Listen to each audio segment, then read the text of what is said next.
when they had to go against these vampires, and they've depicted it, in movies, Right. So the ones they call vampires is the ones who own slaughterhouses now for bloodletting rituals. You That's, mean like that's meat, where they kill the meat? We didn't do that on this land. Right? That was prohibited on this land. No mass slaughter of any animals on this land for any purpose. That's why every family had a family farm. Even if you lived in the city, you went out to the farm to go get your fresh meats. Right? But we didn't have cities. We called our cities towns. Cities is municipalities with a articles of incorporation. It's a corporate entity. Mm-hmm. Right? We didn't have that. You didn't. We settle our land according to the people that all feel the same way. Normally form into a village, and the village will set up towns and countries to an area to feed the town. The towns were generally made in a circular motion, moving to the center, and the center is where everything with the children took place at the town center. That's so that we can always, and can't nobody get out of there with none of our kids. None of our babies can be taken from the downtown. Yeah, that's where all of the mothers congregated at. Well, now what they call it, they got the squares. Right, but now they call it City Hall. City Hall was the meeting place for the women in the town to look at the progress of the children to determine what we need to teach them for the development into the future. So it wasn't city though. It wasn't called City Hall though, but it's no, what it was. Yeah, it used to be called the Town Hall. Town Hall, okay. They even do now. They be when you hear somebody call a town hall meeting, they making fun of us. Really? That's a whole mockery ritual of our original custom. We doing your stuff and you can't even see it. Wow. It's all a slap in the face to the sisters. Because they controlled the town hall meetings. Just like now, we calling for the three chiefs. Larry got to speak. He had to speak to the. He don't have to tell me nothing. He got to answer to the big mamas on the land. They want to know why we ain't got shit. We want to know where is our wealth. We want to know who's subjugating our children and how we gonna get over this obstacle in order to move into a functional future. He got to answer that. That's his job. As the chairman of the board, that's his job. And he got to have two witnesses, one blue, one red. West Coast witnesses Tukey, and the Midwest witnesses Angel Bay. Because you had to have one of the witnesses that was right up under him. So someone had just asked in the chat, who are the three kings? That's what you're talking about, right? Yeah. Everything that we do, we had to have a witness of the righteous to verify that we was acting according to the conditions available on the land for her to do what's right. So why were they arrested or kidnapped? And why, I mean, and for so many years. It was a COINTELPRO operation. Right. Yeah, remember, COINTELPRO's mission is to take the leaders off the land. If the leaders ain't on the land, what's going to happen to the people? They all go, look, people be talking about, I don't need no leader, right? You hear it all the time. That's dogma. Because they same ones that saying they don't need a leader, they either in the church or they religiously following somebody that they seeing on TV every week. Mm-hmm. They need a leader. And leaders are not made, they born. Spiritual hierarchy makes them fit to rise through the ranks, most loved, most respected on the land by the people of the land and those who foreign to the land. Most loved, most respected, and then your natural skill set. What can you do? What did you train your whole life for? Most people don't even know. Some of these sisters went to school to be a nurse, but when they got into the hospital, they decided that this ain't for me. But they got nursing training. They supposed to be doulas. It's not compatible once they get in there and see how the medical field works. It's not tolerable. They can't take it. Yeah. Because they're supposed to be a doula.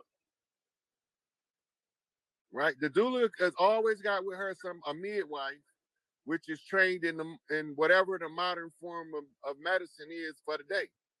But she's still practicing the ancient birthing rituals for the children to come back in and to maintain as much of their memory as they can. When the babies come in, yeah. Right. So it takes us years to break free from the mental slavery. Right. That's why Marty say, emancipate yourself from mental slavery. None but ourselves can free our mind, because it's the internal work. But nobody's teaching us what this internal work is and how to do it. They just tell you to do the inner work. Take accountability. How can you take accountability when somebody force you to do something? And the force don't always have to be at gunpoint. It can be because they limit your options. Mm-hmm. Then you forced to operate with limited options. That means whatever you choose to do, it's going to work to the benefit of the one who gave you the option. Because he's not going to never give you the option to benefit you and yours, but he's going to only give you the option that benefit him and his. Big Mama say, leave no stone unturned, so I ain't leaving none unturned. I'm going to tell the whole lie they told, I'm going to unravel it right here for us. You know, and it take me to repeat it 1,000 times. And that's what make me have to say to Taj, man, how did you do it because I can't do it for 40 years. I can't do it for 40 years, 50 years. Do we have, when it comes to time, you know, what are we looking at? I mean, you keep hearing this is imminent, the change that is imminent, but how it's happening in real time. Huh?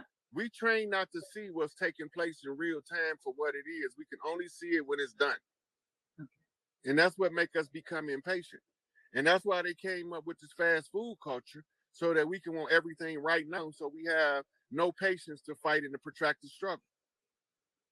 This has been a protracted struggle. This war been going on a minimum of 500 years on this land.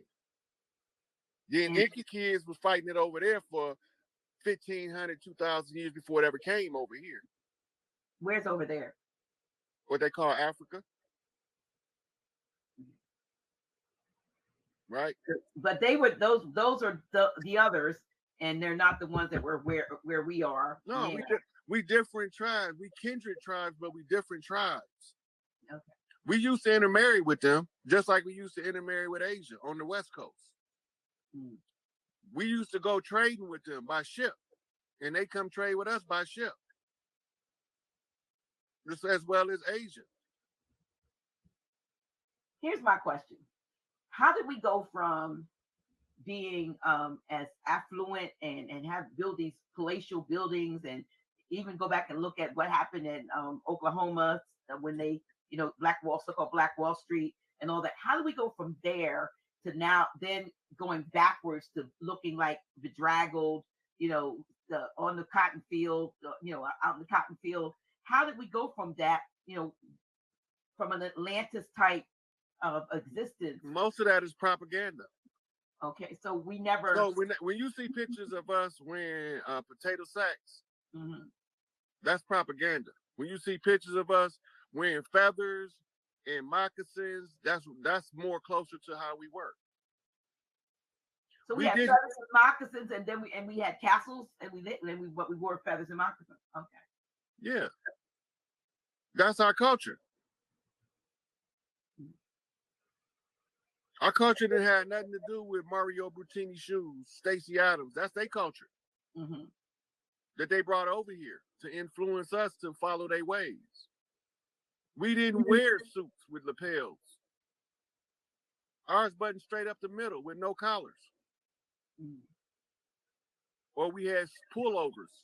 And I guess we knew to keep our feet in contact either with the land or with something that was natural. That's the reason why we wore moccasins. Right.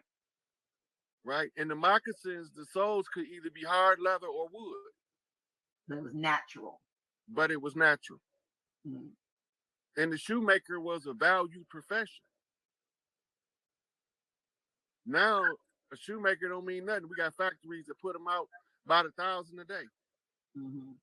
But the shoemaker was like the iron workers. Craftsmen. They were craftsmen. Skilled craftsmen. And they had a unbreakable workers union until they started murdering them. To take it over. Yeah. So when you see somebody that look like us and their last name is Schumann, They was the shoe man. They was the ones who made the shoe. So they started calling them shoe men. Is it true that we didn't used to have what we call last names anyway? No, we had what we call nicknames. Like we would be born with a name, and then as we grow up, we be given another name based on our characters. Like we got Little Squirrel, Boogaloo, Bebe, Shay Shay, all them nicknames. Right. So we would go by the nickname would be the name we called by. But only Big Mama, Mama, and Pops can call us by our birth name because that's sacred.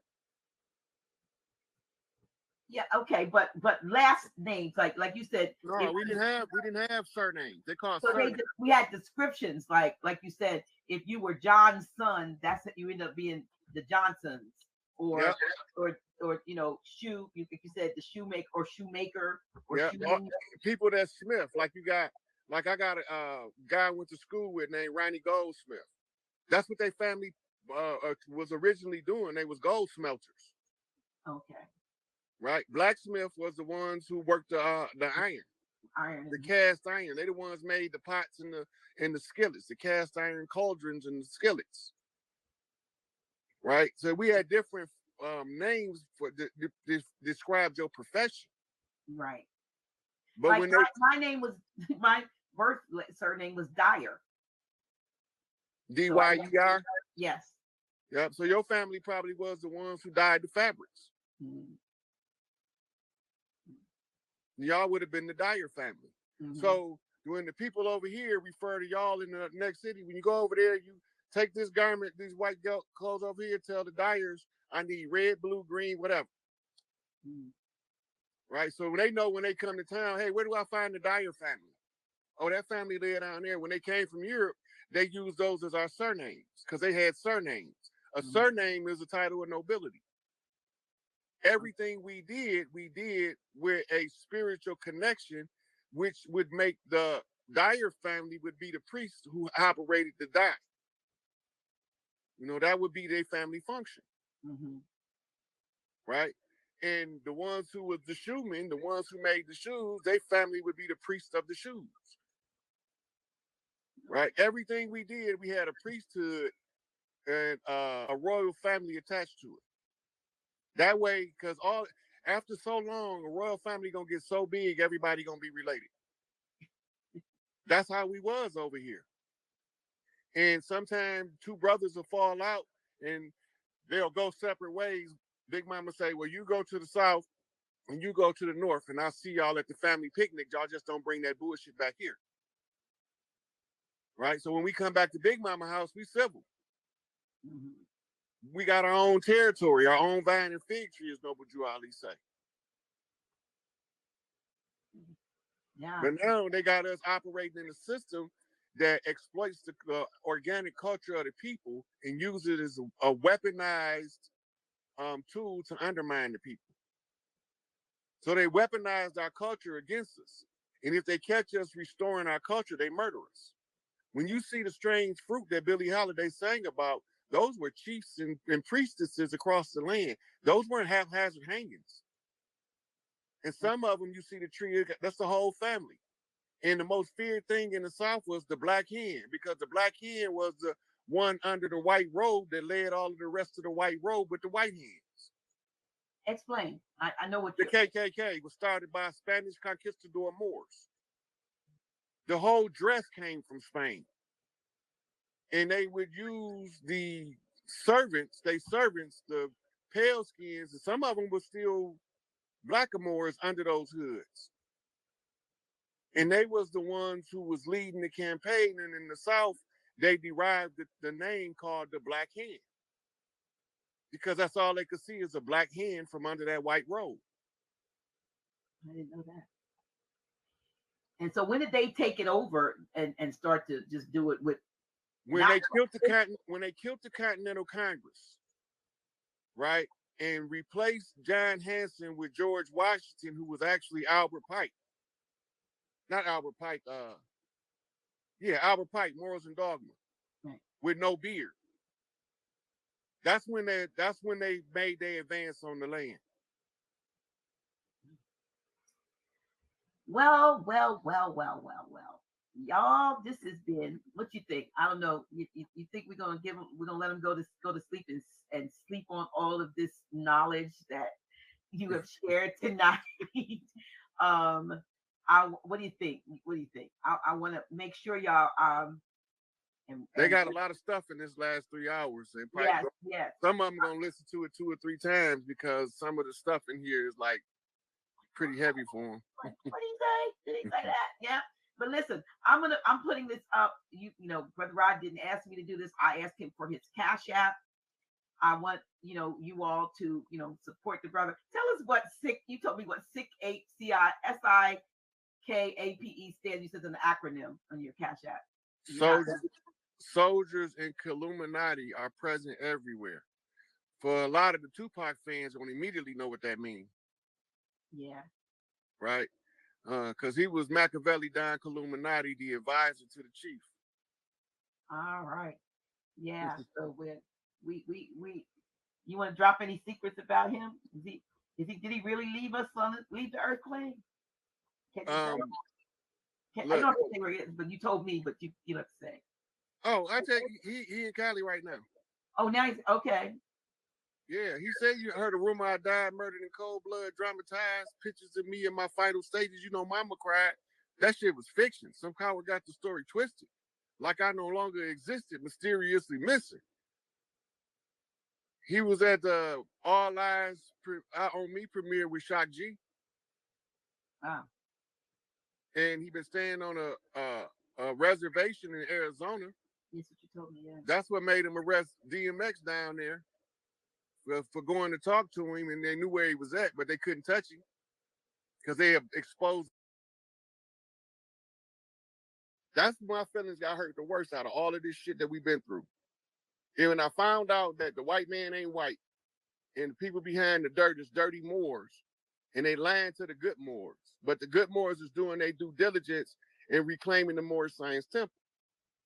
The Moorish Science Temple was Noble Drew Ali's message to the world, mainly to the chiefs on the land, but to the world that we know who the fuck we is, and we can talk in code in your face, and you won't never know what we saying behind your back, just like you do us.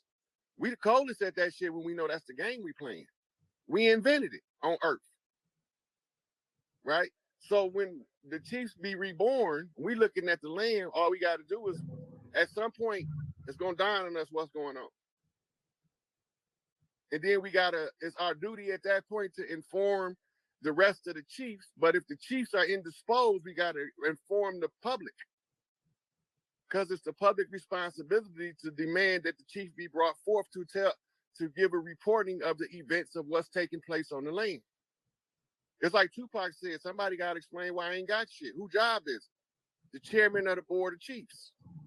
The board of chiefs consists of all of the chiefs across the land. The chairman of the board is the spokesperson. That's Larry Hoover. And he got to have a witness, and the witness can't be from the Blue Lodge. It got to be from the Red Lodge. That's Chief Malik Angel Bay, a.k.a. Jeff Ford. And so we needed one off the West Coast, and Jeff had to send him a witness. So off the West Coast, we got Big Tukey, Blue Lodge, West Coast, and the bishop that Angel Bay sent out there to be a witness to Tukey was named T. Rogers.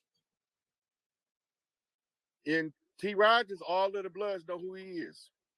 All the OG Bloods know who he is. When you study his history, you find out he left Chicago as a peace stone.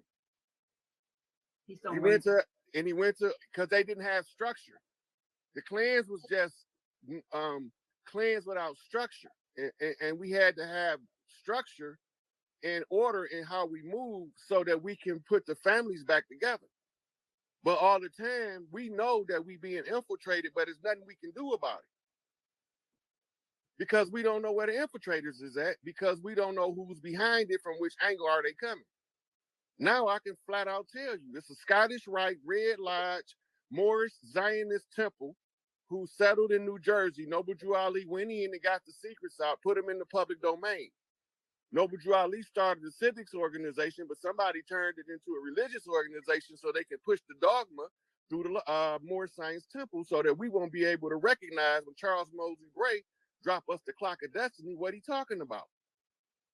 So Taj is having to re-explain all of this shit over and over ad nauseum, translating the same.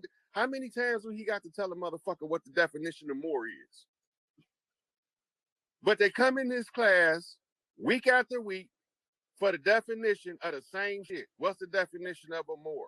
What's the definition of the de jure? What's the definition of the de facto? And here he is with his patient ass, love him to death, but he's too patient for me, answering the same question he answered for the last 72 weeks in a row this week. And I had to ask him, how do you keep